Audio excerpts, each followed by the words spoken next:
यदि अपनी नीति में या अपनी कथनी में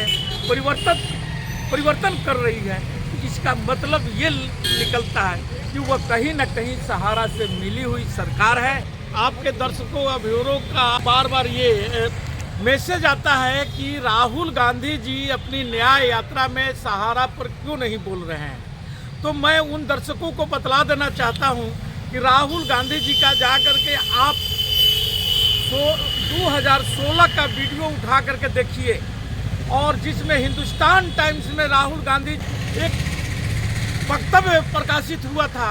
और जिसमें राहुल गांधी जी ने बतलाया था कि 2013 और 14 जिस समय प्रधानमंत्री नरेंद्र दास मोदी जी देश का प्रधानमंत्री भी नहीं बने थे, और उस समय सहारा से 40 करोड़ रुपया 6 महीना के अंदर में, यानी कि 2013 अक्टूबर से लेकर के फरवरी 2014 तक में उनको पैसा दिया गया था। वह किस लिए दिया गया था और उस पर आज तक जांच क्यों नहीं हुआ। आपका हिंदुस्तान टाइम्स में दिया हुआ है, और राहुल गांधी जी करीब 2.5 से 3 मिनट तक वहां पर सहारा जमा करताओं और ये सारे चीज़ों का पोल खोल किए हैं। और इसलिए यदि हम जो जमा करता है सहारा का, उसी समय ये बातों को, राहुल गांधी जी के बातों को हम लोग समझ लेते हैं, जो कि तो आज तक हम लोग इनकी चलबाजियों में नहीं आते। हमारी कहीं ना कहीं गलती है कि हमने जिस राहुल गांधी को पप्पू समझ रहा था, वह तो शुरू से ही हमारे आवाज़ उठाते रहे हैं। वह किसानों के प्रति भी आवाज़ उठाए हैं, पहलवान बेटियों के बारे में भी आवाज़ उठाए हैं, सहारा इंडिया के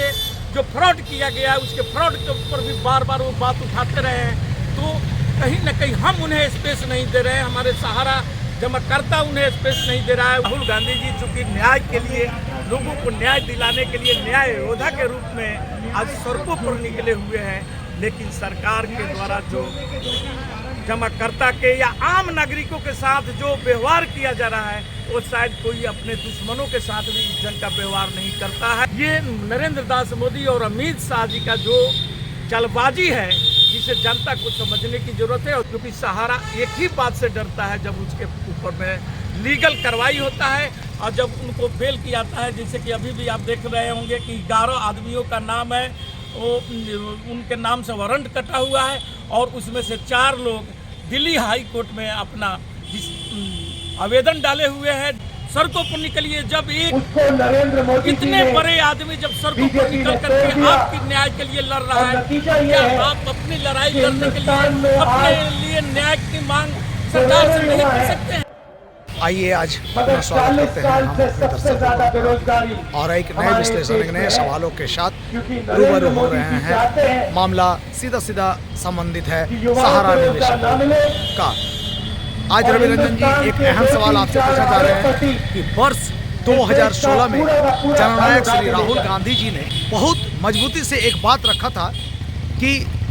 सहारा निवेशकों का जो 40 करोड़ रुपया नरेंद्र मोदी लिए हैं, आखिर उसका वजह क्या था। इसकी प्रमाण इनकम टैक्स के कागजों में उल्लेख था, जो आज भी ये बात छन के आ रही है, और उनके ये सवालों का आज भी उत्तर निरुत्तर है। बताएं रवि रंजन जी। देखिए चंडीदा, हम लोग को बार बार आपके दर्शकों जो हैं उनका बार बार ये मैसेज आता है कि राहुल गांधी जी अपनी न्याय यात्रा में सहारा पर क्यों नहीं बोल रहे हैं। तो मैं उन दर्शकों को बतला देना चाहता हूं कि राहुल गांधी जी का जाकर के आप 2016 का वीडियो उठा करके देखिए, और जिसमें हिंदुस्तान टाइम्स में राहुल गांधी जी जो NI पर उनका एक वक्तव्य प्रकाशित हुआ था, और जिसमें राहुल गांधी जी ने बतलाया था कि 2013 और 14 जिस समय प्रधानमंत्री नरेंद्र दास मोदी जी देश का प्रधानमंत्री भी नहीं बने थे, और उस समय सहारा से 40 करोड़ रुपया 6 महीना के अंदर में, यानी कि 2013 अक्टूबर से लेकर के फरवरी 2014 तक में उनको पैसा दिया गया था। वह किस लिए दिया गया था और उस पर आज तक जांच क्यों नहीं हुआ। इसलिए आज भी सहारा निवेशकों को, सहारा जमाकर्ताओं को सोचना चाहिए इन बातों पर कि जो व्यक्ति सहारा से पैसा लिया हो, सहारा से पैसा खाया हो, वो क्या उसके खिलाफ में कभी जांच बैठा सकता है, या आपके पक्ष में फैसला कर सकता है, ये असंभव है। और इसलिए हम लोग बार बार सहारा निवेशकों जमाकर्ताओं से ये अनुरोध करते हैं कि आप अपनी लड़ाई खुद लड़िए, और ये इंसाफ आपको तभी मिलेगा जब आप कोर्ट में ये मामला को जाकर के उठाएंगे। क्योंकि ये तो आज भी तथ्य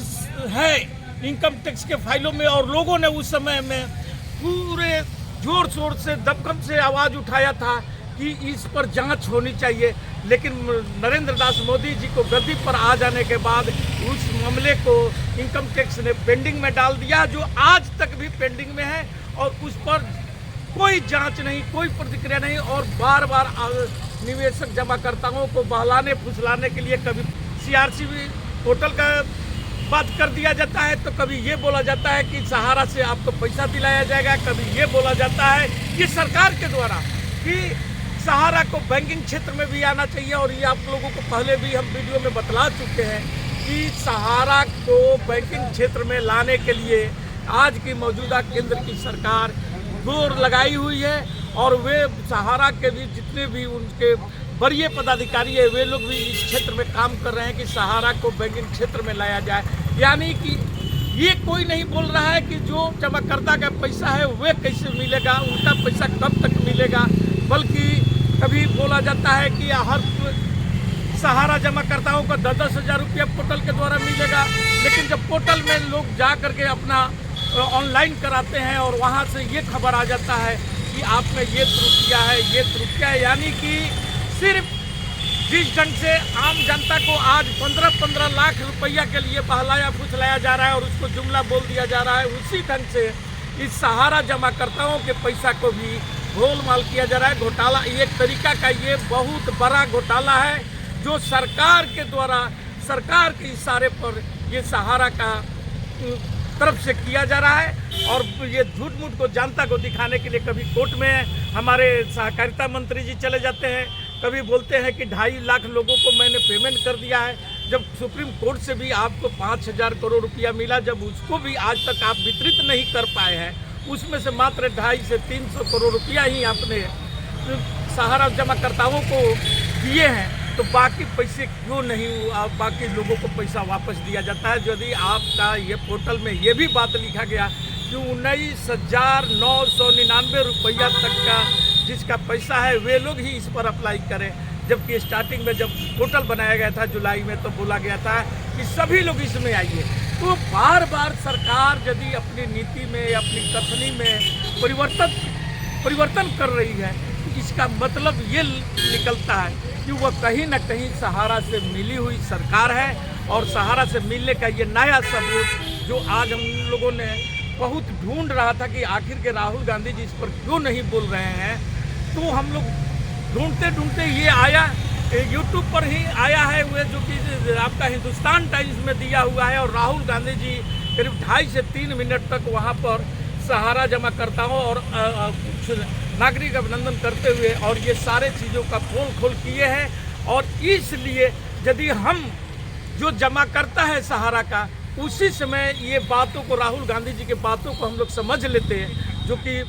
तो आज तक हम लोग इनकी चलबाजियों में नहीं आते और आज तक कुछ न कुछ निदान निकल गया रहता। लेकिन हमारी कहीं ना कहीं गलती है कि हमने जिस राहुल गांधी को पप्पू समझ रहा था, वह तो शुरू से ही हमारे आवाज़ उठाते रहे हैं। वह किसानों के प्रति भी आवाज़ उठाए हैं, पहलवान बेटियों के बारे में भी आवाज़ उठाए हैं, सहारा इंडिया के जो फ्रॉड किया गया है उसके फ्रॉड के ऊपर भी बार बार वो बात उठाते रहे हैं। तो कहीं ना कहीं हम उन्हें स्पेस नहीं दे रहे हैं, हमारे सहारा जमाकर्ता उन्हें स्पेस नहीं दे रहा है, उन्हें बोलने की या हम अपनी बातों को नहीं रख पा रहे हैं या कोर्ट में, या जब तक हम कोर्ट में या जब तक कोई भी नेता जो राष्ट्रीय नेता होता है वो देखता है कि इसमें कितने लोग प्रभावित है और उनकी संख्या जब तक नहीं पता चलेगी तब तक कोई भी राष्ट्रीय नेता इस पर आवाज़ नहीं उठाएगा। लेकिन राहुल गांधी जी चूँकि न्याय के लिए, लोगों को न्याय दिलाने के लिए न्याय योद्धा के रूप में आज सड़कों पर निकले हुए हैं, लेकिन सरकार के द्वारा जो जमाकर्ता के या आम नागरिकों के साथ जो व्यवहार किया जा रहा है वो शायद कोई अपने दुश्मनों के साथ भी इस ढंग का व्यवहार नहीं करता है। और ये नरेंद्र दास मोदी और अमित शाह जी का जो चालबाजी है जिसे जनता को समझने की ज़रूरत है। और 2024 के चुनाव में हम इनको सबक नहीं सिखाएंगे तो शायद हमारी पैसा, ये हमारी गाढ़ी कमाई जो हमारे मजदूर भाई, किसान का या अन्य लोगों का भी जो सहारा में पैसा फंसा हुआ वो वापस नहीं हो सकता है। इसलिए हम तमाम अपने सहारा जमाकर्ताओं से फिर से एक बार अनुरोध करेंगे कि आप अपनी लड़ाई खुद लड़िए और इसके लिए हमें प्रधानमंत्री से लेकर के राष्ट्रपति और CJI सुप्रीम कोर्ट के चीफ जस्टिस को भी हमें अपने आवेदन के द्वारा अवगत कराना होगा या लीगल हम लोगों को नोटिस भिजवाना होगा सहारा पर, क्योंकि सहारा एक ही बात से डरता है जब उसके ऊपर में लीगल कार्रवाई होता है और जब उनको बेल किया जाता है। जैसे कि अभी भी आप देख रहे होंगे कि 11 आदमियों का नाम है, वो उनके नाम से वारंट कटा हुआ है और उसमें से 4 लोग दिल्ली हाई कोर्ट में अपना आवेदन डाले हुए हैं, जिस पर कि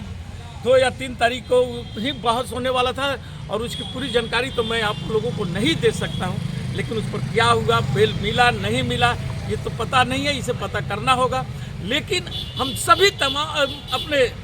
जमाकर्ताओं से फिर से अनुरोध करेंगे कि आप लीगल कार्रवाई करने के लिए तैयार होइए, आप खुद निकलिए, सड़कों पर निकलिए। जब एक